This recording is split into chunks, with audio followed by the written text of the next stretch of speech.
phone right now, Congressman Mike Gallagher. He's a Republican from Wisconsin, a Trump supporter who has said that it is the duty of members of Congress to count the electoral votes. Congressman Gallagher, also a veteran, thanks so much for joining us. First of all, are you okay? Are you safe? Where are you? Yes, we're hunkered down in our offices here. I'm not in the Capitol, but I mean, this is insane. I mean, I've not seen anything like this since I deployed to Iraq in 2007 and 2008. I mean, this is America, and this is what's happening right now. The president needs to call it off. Like, call it off. Call it off. It's over. The election's over, and the objectors need to stop meddling with the primal forces of our democracy here. They need to stop it. Like, there is a cost. They think they're just having a protest debate, and they can get away with it because it's not actually going to overturn the election. Well, now we're seeing the cost of that play out in real time. And if we don't think other countries around the world are watching this happen right now, we don't think the Chinese Communist Party is sitting back and laughing, then we're deluding ourselves. So call it off, Mr. President. We need you to call this off. And let me just remind and reinforce to our viewers, you are a loyal conservative Republican.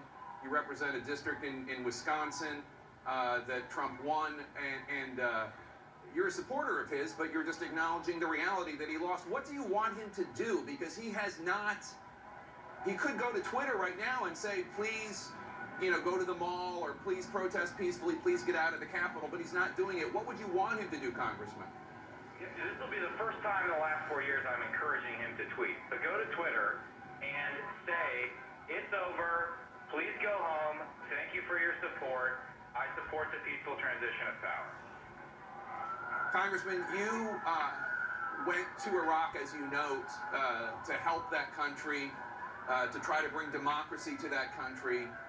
What goes through your mind when you see these images here of people actually, Americans, some of your colleagues in the House who also served, by the way, actually trying to stop democracy? I don't understand it. I think it's easy to get lost in a maze of constitutional abstract arguments when common sense suggests that what we're doing here has no constitutional basis. And also, think how messed up it is to give thousands of people false hope that you could somehow change the result of an election. And right now we're seeing the consequence of that. And someone said earlier, I was listening to your program, that, Republicans are fond of saying we're a nation of laws, not men. Well, that's true in part, but we are a nation of free people. And free people need to govern themselves long before they encounter any law. It's that holds the country together more than any law. And so there may not be any law against what the objectors are trying to do, but there are serious consequences every time we break an unwritten rule, a norm in this country. It is harder to repair than any statute or any statue. There are costs to what is happening right now. I want to bring in one of